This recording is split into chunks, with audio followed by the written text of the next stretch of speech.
Magandang araw mga bata! Kamusta kayo? Handa na ba kayong matuto ngayong araw? Bago tayo magsimula sa panibagong aralin, balikan muna natin ng kaunti ang ating tinalakay kahapon. Sino ang nakakaalala kung ano ang pinag-aralan natin kahapon? Tama! Ang pinag-usapan natin ay tungkol sa mga likas na yaman at mga gawaing pangkabuhayan sa iba't ibang rehiyon. Ngayon, gusto kong malaman kung may naaalala pa kayo. Kapag sinabi kong likas na yaman, ano ang pumapasok sa isip ninyo? Tama! Ang likas na yaman ay mga bagay na nagmumula sa kalikasan at ginagamit ng mga tao para sa kanilang pangangailangan at kabuhayan.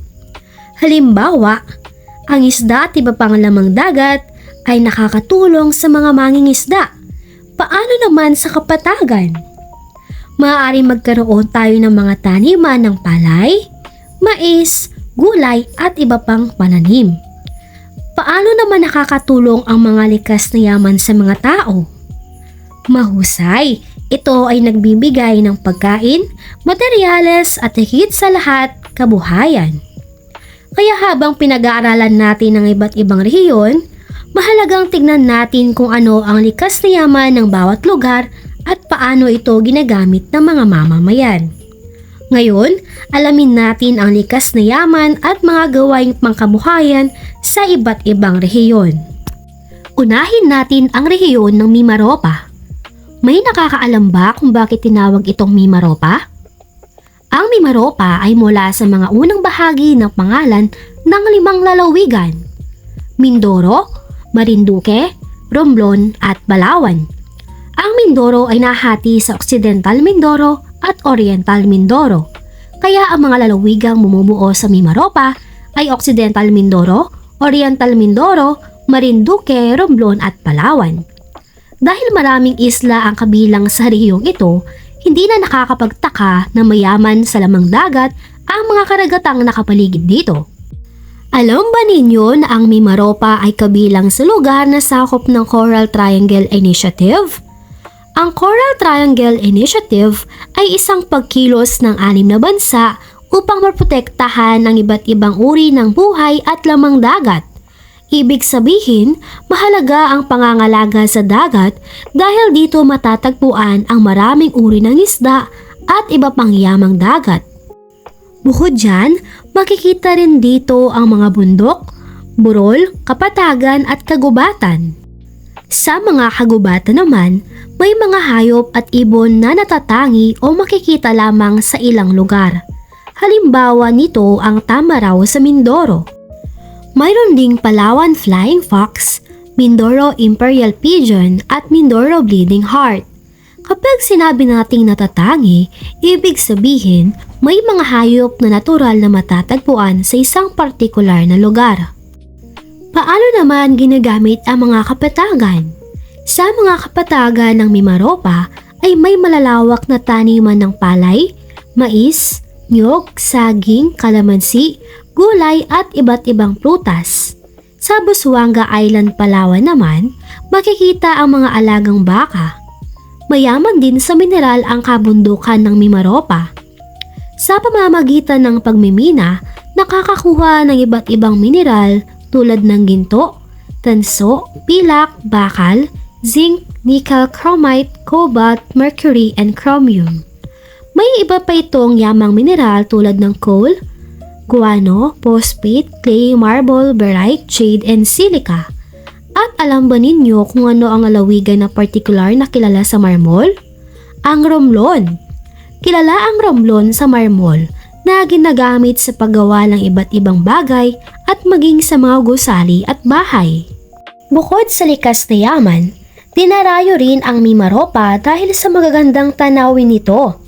Kaya naging malaking industriya sa rehiyon ang turismo. At kapag maraming turista, nagkakaroon din ng iba't ibang hanap buhay ang mga mamamayan. Ngayon naman, pumunta tayo sa rehiyon ng Bicol. Ano kaya ang unang pumapasok sa isip ninyo kapag narinig ninyo ang salitang Bicol? Maaaring bulkang Mayon. Malaking bahagi ng rehiyon ang isang tangway. Mayroon din mga islang lalawigan. Sa Bicol makikita ang 4 na aktibong bulkan, kabilang na ang sikat na bulkang Mayon. Bukod sa mga bulkan, mayroon ding mga burol, bundok, kapatagan, lambak at latyan.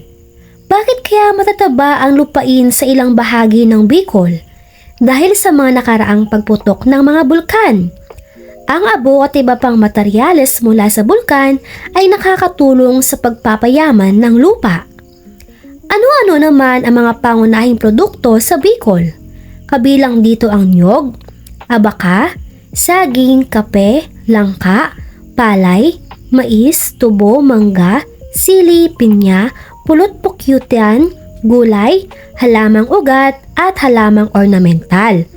Kilala rin ang Bicol sa mga produktong gawa sa abaka tulad ng tsinelas, basket, tali at mga palamuti. At syempre, sino rito ang nakatikim na ng Bicol Express? Ang Bicol ay kilala sa maanghang na pagkain kabilang ang Bicol Express. Kilala rin ang rehiyon sa minatamis na pili nut. Mayaman din sa lamang dagat ang karagatan na nakapaligid sa Bicol. Kabilang dito ang tuna, maya-maya, sardinas at iba pang isda. Ang mga isdang nahuhuli ay maaaring gawing tuyo at buro. Nagtatanim din ang mga mamamayan ng seaweed. Mayaman din sa mineral ang kabundukan ng Bicol, ngunit hindi lamang paggamit ng likas na yaman ang mahalaga. Mahalaga rin ang pangangalaga sa kalikasan. May mga bahagi ng kagubatan na idineklarang protected area tulad ng Bicol Natural Park. Sa mga protected area, ipinagbabawal ang mga gawaing maaaring makasira sa kalikasan tulad ng pangangaso at ilegal na pagtutroso.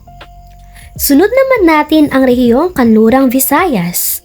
Ano ang karaniwang anyong lupa na makikita rito? Mayroon itong malawak na kapatagan at kabundukan.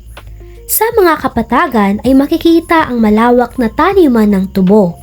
At ano ang ginagawa sa tubo? Ginagawa itong asukal gamit ang mga gilingan. Malaki rin ang produksyon ng bigas, mais, saging, niyog, kape, kalamansi at mangga. At alam ba ninyo kung saan partikular na kilala ang mangga sa rehiyong ito? Sa Guimaras. Bukod dito, mayroon ding nag-aalaga ng honeybee at silkworm, pati mga halamang ornamental at namumulaklak. Para naman sa mga nakatira malapit sa dagat, mahalaga ang pangingisda bilang hanap buhay. May mga nag-aalaga rin ng isda at iba pang lamang dagat. Kilala rin ang Kanlurang Visayas sa magagandang baybayin. Ano ang isang sikat na lugar dito? Ang Boracay. Dahil sa magagandang tanawin at dalampasigan, maraming turistang lokal at dayuhan ang pumupunta rito.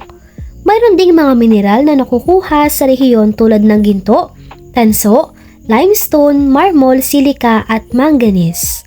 Pero tandaan natin, hindi lahat ng kabundukan ay maaaring minahin o putulan ng mga puno. May mga kagubatan na pinoprotektahan upang magkaroon tayo ng malinis na tubig at mapanatili ang tirahan ng mga hayop. Pumunta naman tayo sa rehiyon ng Gitnang Visayas. Ano-ano ang mga anyong lupa na makikita rito? May mga bundok, kapatagan, burol, talampas at lambak. Hindi lahat ng lugar ay angkop sa pagsasaka dahil maraming bahagi ang napapaligiran ng kabundukan. Gayunpaman, may mga lugar pa rin na ginagamit sa pagtatanim.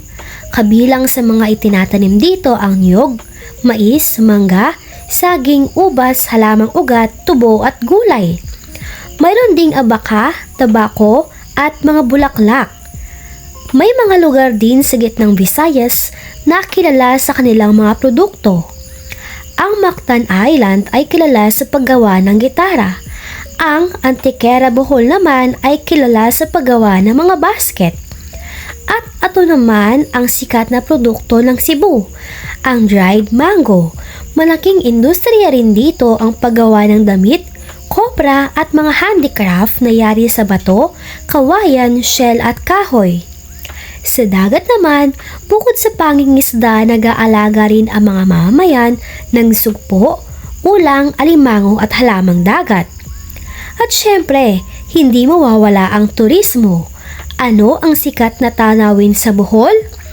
Mahusay, ito ang Chocolate Hills. At ano naman ang maliit na primate na matatagpuan sa Bohol? Mahusay, ito ay Tarsier. Kaya dinarayo ang rehiyon dahil sa magagandang tanawin at dalampasigan. At ang huli nating pag-uusapan ngayon ay ang rehiyon ng Silangang Visayas. Ang rehiyong ito ay binubuo ng 3 malalaking isla na nahahati sa 6 na lalawigan. Malaking bahagi ng rehiyon ay kapatagan, lalo na mula sa mga baybayin patungo sa kabundukan. Sa kabundukan naman ay makikita ang makakapal na kagubatan, malalalim na lambak at mga kuweba. At dahil mahalaga ang kagubatan, may mga bahagi nito na pinoprotektahan ng pamahalaan. Halos kalahati ng kabuang sukat ng rehiyon ay ginagamit sa agrikultura. Kabilang sa mga pangunahing produkto ang palay, mais, halamang ugat, gulay, saging, tubo, nyog, abaka at iba't ibang prutas. May mga lupain din na ginagamit sa pag-aalaga ng hayop at paggawa ng palaisdaan. Marami ring mamamayan ang nangingisda sa karagatan. Mayroon ding mga mineral na nakukuha sa pamamagitan ng pagmimina tulad ng aluminum, nickel, chromite at iron. Mayroon ding buhangin at graba na ginagamit sa paggawa ng mga bahay at iba pang infrastruktura. May isa pang mahalagang bagay na matatagpuan sa Silangang Visayas. Alam ba ninyo na dito matatagpuan ang pinakamalaking geothermal plant sa Asia? Ang geothermal energy ay enerhiyang nagmumula sa init ng ilalim ng lupa. Ang enerhiyang ito ay tumutulong sa pagbibigay ng kuryente hindi lamang sa rehiyon kung hindi pati sa iba't ibang bahagi ng bansa. Umuusbong din ang turismo sa Silangang Visayas dahil sa mga tanyag na destinasyon gaya ng Kalangaman Island, Biliran Sandbar, Lake Danau sa Leyte at iba pang kuweba. Bago tayo matapos sa ating aralin, balikan natin ang mahalagang na pag-usapan. Ano ang natatanging hayop na makikita sa Mindoro? Mahusay, ito ang Tamaraw. Anong rehiyon ang kilala sa Bulkang Mayon? Very good, ito ay ang Bicol. Anong lalawigan naman ang kilala sa Marmol? Mahusay, ito ang Romblon. Anong produkto ang kilala sa Guimaras? Mahusay, ito ang mangga. At panghuli, ano ang sikat na tanawin sa Bohol? Magaling, ito ang Chocolate Hills. Makikita natin sa bawat rehiyon ay may kanya-kanyang likas na yaman, produkto, hanap buhay at atraksyong panturismo. Kaya mahalagang malaman natin na ang yaman ng bawat rehiyon, ngunit higit sa lahat, dapat din nating matutunan kung paano gamitin ng wasto at pangalagaan ang mga likas na yaman upang mapakinabangan pa ito ng mga susunod na henerasyon.